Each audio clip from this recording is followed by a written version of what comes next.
quando eu estava em Salvador, saiu no Jornal Nacional que os gerentes da empresa tinham sido presos, ponto de ingresso, enfim, eles tinham sido presos. E aí o Bruno me liga e fala: preciso de você. Você vai ser gerente agora da Ingresso Fácil.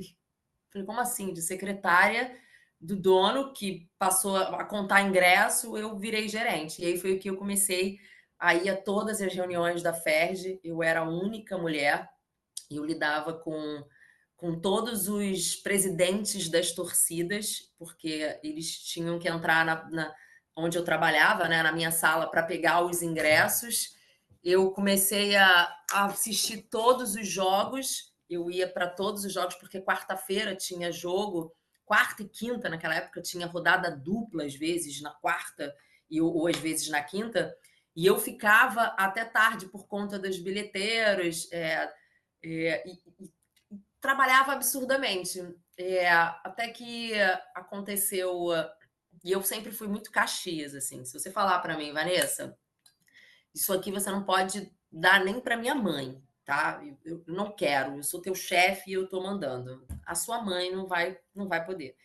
E o dono da empresa falou para mim que eu não podia vender. Era muito comum vender ingresso de meia. Isso era comum, sim. Eu podia vender para minha irmã, para amigos. Eu tinha essa possibilidade de comprar ingresso de meia. E aí ele falou para mim que tinha acabado isso. Que não, aí ele falou para mim: você não quero que você venda nem para minha mãe. Eu falei, tudo bem. E eu não permitia ninguém comprar, assim. Quando vinha de major, aí eu tinha que passar, tinha que ser assinado, eu anotava a numeração dos ingressos que, enfim. E eu comecei a ser muito vista como, tipo, a carrasca, né? E sou leonina, sou muito impulsiva, mais ainda, eu tinha meus 24 anos nessa época, e, e um dia em um dos jogos que Maracanã antigamente, não é como hoje em dia, antigamente rodavam as filas do Maracanã, vocês provavelmente devam lembrar, e a bilheteria 8, né?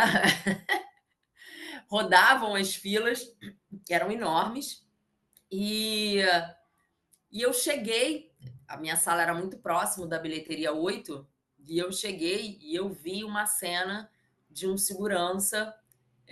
A gente já conhecia alguns cambistas, porque quando você trabalha, né, você acaba sabendo quem é um ou quem é outro, as pessoas acabam te mostrando. Vendo um cambista, colocando o cambista na frente com uma menina de escola para poder comprar ingresso. E aí, não raciocinei, na hora eu dei um berro, mandei tirar o cara, chamei o outro segurança, falei, tira agora. E o segurança que eu falei que era para tirar era o chefe da segurança, então eu acabei tirando a autoridade dele ali, mas eu era gerente da empresa, eu sabia que aquilo ali não podia acontecer. E logo depois eu fui mandada embora, com a desculpa de que não tinha fechado o contrato com o Corinthians e não tinha como eles pagarem o meu salário. Eu recebia, à época, R$ 1.700. E aí eu lembro direitinho que eu falei assim para a menina do RH, falei: "Nossa, eu devo estar ganhando muito bem então, porque não fecharam um contrato com o Corinthians e não vou conseguir pagar meus R$ 1.700". Falei: "Eu estou ganhando muito bem, eu não sei". E depois eu vi que foi o melhor, assim, aprendi muito, conheci muita gente bacana, no meio do futebol, tenho inclusive amigos, assim, do meio de futebol. Eu gostava mais ainda naquela época, porque eu vivia muito, né, então eu entendia muito, eu sabia, o que podia acontecer, o que não podia, eu conhecia todo mundo do major ao policial que estava ali, então quando eu ia, eu falava com todo mundo, eu foi uma fase muito boa da minha vida quando eu trabalhei na Ingresso Fácil. Mas depois, quando eu saí, inclusive, um dos diretores da FERJ, que eu falo o nome numa boa, o Marcelo Viana, ele me ligou, ele falou assim: se você quiser, eu ligo e vou intervir por você, porque você foi a melhor até hoje que a gente teve. Aí eu falei: não, agora eu realmente não quero, o melhor que eu tenho a fazer é me afastar disso, porque eu corria muito risco, eu ia para. Acabava o jogo no domingo, na segunda-feira, chegava um carro forte, com mais de 1 milhão, e eu ia até o banco. Eu ia junto, dentro do carro forte, era surreal. Eu paro para pensar, falo, meu Deus do céu.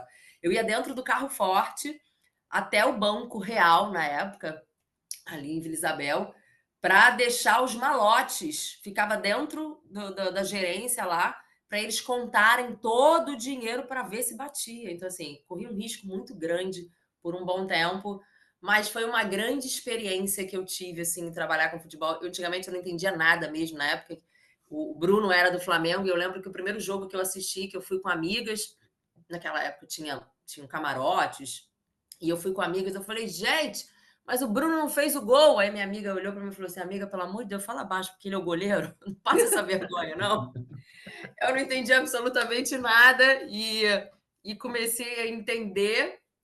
Eu lembro até que há pouco tempo, assim, o Bocage, que tem um programa na TVE, me mandou uma mensagem perguntando se eu não queria participar do programa dele sobre futebol. Falei, poxa, gostaria muito de participar do seu programa, mas hoje em dia eu já não falo mais nada sobre o futebol, porque quando você vive é diferente, né? Você está ali respirando aquilo ali, então você acaba aprendendo. E quando eu ia para as reuniões, só se falava antes, o durante e o depois era futebol o tempo inteiro. Então, eu realmente aprendi muito ali e foi uma fase muito boa. Fiquei desempregada, né? Um tempo tentando voltar a fazer teatro, tive algumas oportunidades, tentei fazer alguma coisa, não consegui. Fazia pouquíssimas coisas, fazia algumas participações, alguma coisa de comercial, alguma coisa de foto, mas muito pouco. E comecei a falar, gente, daqui a pouco eu tô com 30, o que que eu vou fazer? E aí uma viagem com os amigos em Angra, eu fiquei enchendo o saco do marido de uma amiga. Eu falei, Xande, me arruma um emprego, você conhece tanta gente, você conhece tanta gente. E aí ele falou, Vanessa, você quer mesmo? Porque sempre me viam, tipo, Vanessa quer teatro, quer ser atriz. E aí surgiu a fotocabine. Eu fui fazer uma entrevista, passei e trabalhei por um ano, sei lá, na fotocabine. É, desses talvez não foi uma experiência assim, não era um trabalho maravilhoso, como eu falo da Ingresso Fácil, que foi, eu aprendi muito. A fotocabine comecei trabalhando no comercial, falando, né, atendendo, tentando fechar. Fotocabine, para quem não sabe, aquela Kombi, que antigamente era Kombi, né? Depois eles revolucionaram, tinha umas coisas diferentes. Você com chegava sem nada e fazia a foto do teu, exatamente uma cabine, enfim, com fotos na hora. Então eu comecei a supervisionar as festas. Eu durante tinha fe... Era uma febre aqui na época, então tinha muita festa durante a semana e muita festa final de semana. Eu ia, era cansativo, era na Gávea, longe, né? Eu morava em Jacarepaguá na época, que eu morava com os meus pais. Mas foi legal. Viajei a Salvador também no carnaval com a fotocabine. Eles fizeram em vários camarotes lá, viajei. E logo depois entrou a Rádio Mania. Eu estava na fotocabine quando eu fui convidada pelo João, né? Que eu fui fazer essa entrevista, enfim, esse bate-papo com o João. E ele, enfim, 2 semanas eu estava contratada com carteira assinada. Dia 24 de junho eu comecei a trabalhar na Rádio Mania, de 2013. Ô, Paulo Eduardo, por que que toda pessoa de RH manda a gente embora falando que é contenção de despesa, hein? Que não tem dinheiro para pagar o salário da gente. Por que que vocês são criativos assim? O Paulo é de RH, Vanessa, vamos bater nele. Paulo? Então explica aí o que aconteceu. É pelo mesmo motivo que o pessoal de TI fala que todo problema que ele não conseguiu resolver é do sistema. Muito bom. Boa desculpa, boa resposta. Na verdade, eu poderia até entrar aqui nessa vibe de RH, mas eu não quero não. Deixa quieto, deixa o RH para lá. Eu Deixa sou pra um lá. crítico ferrenho ao RH, Vanessa. Qualquer hora eu te conto em off. Vamos falar de coisa mais interessante com a nossa convidada. Vamos lá, vai lá. O que que tu tem aí? Sim, ela falou do marido da amiga dela que chama Xande, né? Sim. Isso. Peguei então o gancho do Xande. Eu quero saber se quando você fez a live lá com o Xande do Revelação, eu sei que você gosta de escrever, e ele pediu para você escrever um texto que ele ia gravar, eu quero saber se ele gravou. Gravou nada, né? Eu tenho acho que anotado isso em algum lugar, que ele pediu sobre nascimento. E aí eu lembro que eu coloquei sob a luz forte que a gente nasce. Eu tenho muita facilidade, eu gosto. E a escrita é treino, né? E antigamente eu escrevia bastante. Hoje em dia eu tô meio, não vou falar aposentada não, porque eu continuo gostando de escrever. Só que as ideias, para mim, as boas ideias, elas surgem muito num horário mais da madrugada, assim, sabe? Acho que o cérebro pensa mais, tem mais tranquilidade para pensar. E eu sempre fui de escrever já deitada, pegar o telefone. Eu gosto sempre de escrever muito em papel, mas o telefone era uma coisa mais prática, você não precisa acender a luz, já tem a luz ali do celular e você já anota. E, nessa live, que foi muito bacana, por sinal, o Xande me pediu, eu escrevi, mas olha, Xande, gravou não, né? Tá lá, mandei para ele, ele não gravou. Boa lembrança sua, hein, Paulo? Não foi gravado, não, mas eu escrevi. Xande, tá vacilando, hein, Xande? Pois é, Ô, tá dando mole. você falou que gosta de escrever. Tem outra coisa que você fazia que eu confesso que para mim é surreal. Como é que é estudar ouvindo música? Então, que loucura isso, né? Isso, não sei. Quando eu era nova, eu tinha muito esse hábito de ouvir rádio, né? A gente tinha o hábito de ouvir rádio em casa, uma coisa que não existia Alexa. Então, eu estudava de manhã.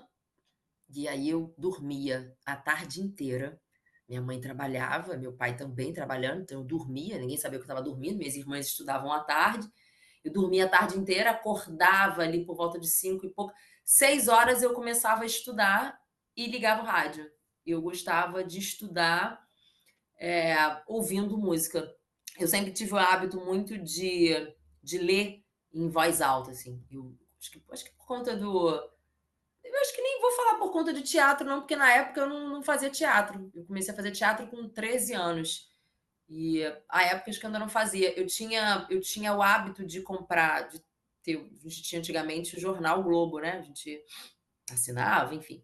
E aí eu gostava muito do segundo caderno. E aí eu pegava o segundo caderno e que eu lia em voz alta. Eu gostava de ler em voz alta. Então eu acho que eu estudava sempre, mesmo ouvindo música, em voz alta. E dizem que quando você fala, né, quando você estuda em voz alta, o cérebro vai ouvindo, você vai conseguindo memorizar de uma forma melhor. Então, não sei te dizer, não. Hoje em dia, apesar que eu estou fazendo inglês, mas eu só consigo fazer a aula e não tenho conseguido estudar durante a semana, porque sempre tem alguma coisa para eu fazer. E a aula particular, você acaba tendo essa moleza, né? Porque aí chega na hora da aula, ih, professora, não consegui. Porque realmente, o que eu falo para ela, eu preciso colocar como prioridade. E aí, quem sabe, eu vou testar isso, estudar inglês ouvindo música, para ver se ainda vale, desde quando eu fazia isso na infância, adolescência, sei lá. Mas eu gostava bastante de estudar ouvindo música. Mas aí, pensando nisso que você acabou de falar, música em inglês também? Ou tanto faz? O que que você acha? Depende do momento, Paulo. Eu sou muito de momento, assim. Tem dias que eu quero ouvir, tem dias que eu corro com algum podcast. Eu gosto muito de correr, então com algum podcast. Aí tem dias que eu corro ouvindo música baiana, tem dias que eu corro ouvindo muito a rádio, tem dias que eu corro ouvindo Marisa Monte, ou então na hora de tomar um banho eu boto um Caetano, boto uma Bethânia, Marisa Monte que eu amo. Então depende, eu sou muito de momento. Não consigo te dizer, eu quero ouvir isso, ou estudando, ou ouvindo isso. Eu vou testar e depois eu te conto como eu vou estudar inglês.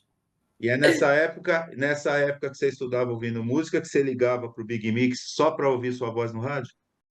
Caraca, rapaz, da onde você tá tirando isso, cara? Você tá conversando com alguém? Falou com a minha mãe, Eu com algum não tô, amigo de infância?